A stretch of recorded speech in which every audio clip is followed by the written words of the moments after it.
Look, there are few things in life that are more challenging than quilting and getting cats to do what you want, and Calico cruelly expects you to do both.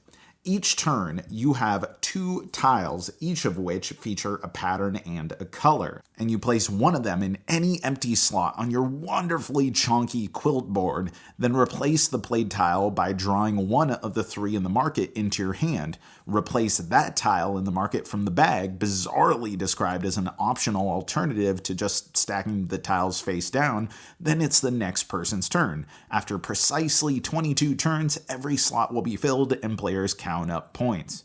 Ah yes, victory points, the great accumulation of modern gaming. And Calico expects you to get points in 3 ways, each tugging on you in different directions, competing for your attention as you desperately try to do all the things, only realizing way too late that maybe you should have cut your losses a while ago, and I mean that in the best sort of ways.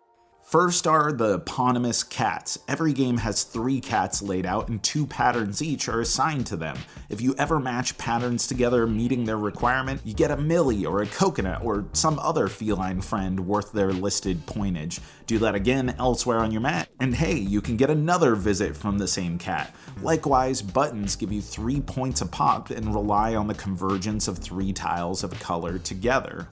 Something really clever and quite stylish about Calico is that each of the player boards has its own array of pre-existing tiles around the border, both giving this great uniform visual appeal, but those colors and patterns contribute to your cat fancy and button building too, giving you a good amount of direction, a little nudge in where to go at the start of each game.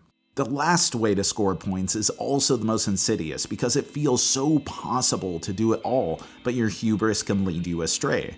At the start of the game, players draw 4 of their 6 scoring tiles and assign 3 of them to starting positions on their board. These give you points for fulfilling their conditions with either colors or patterns, so AA, BB, CC wants 2 each of 3 different types of tiles. The catch? It gives you even more points if you fulfill it with both colors and patterns, which sounds easy until you try it, and try to get cats, and try to get buttons, and try to fulfill your other tiles at the same time. But the challenge and knowing when to push or cut is also what makes the game rewarding. While being a similarly easy-to-learn tile placement game to the same publisher's Cascadia, in many ways Calico is the exact opposite in execution, and as a product is a much more satisfying game. Calico gives you stakes and control. The simple system is rife with tension without an ounce of restriction, making success and failure both feel earned. Yeah, there's always if that tile came up or if I just could get X or Y, but the freedom with which you can define what any of the scoring tiles A's or B's or C's represent, and the ability to place any tile freely in any empty space gives you so much flexibility. But that flexibility is also going to be what makes or breaks the game for you.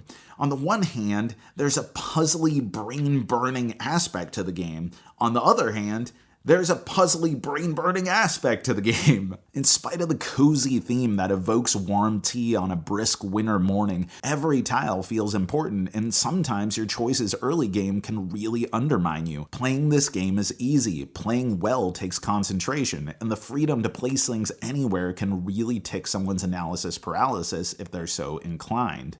Ultimately, it's a strong abstract game with a wonderful theme, great components, is easy to pick up, and is challenging in the best sort of ways. Personally, I like the presentation a lot, though I wish there was a bit more personality to it, a bit more pizzazz to capture the eccentricities of cat ownership, and something a bit more dynamic on the solo front, which really comes down to just do the best you can, though there are a bunch of scenarios that can be played at any player count.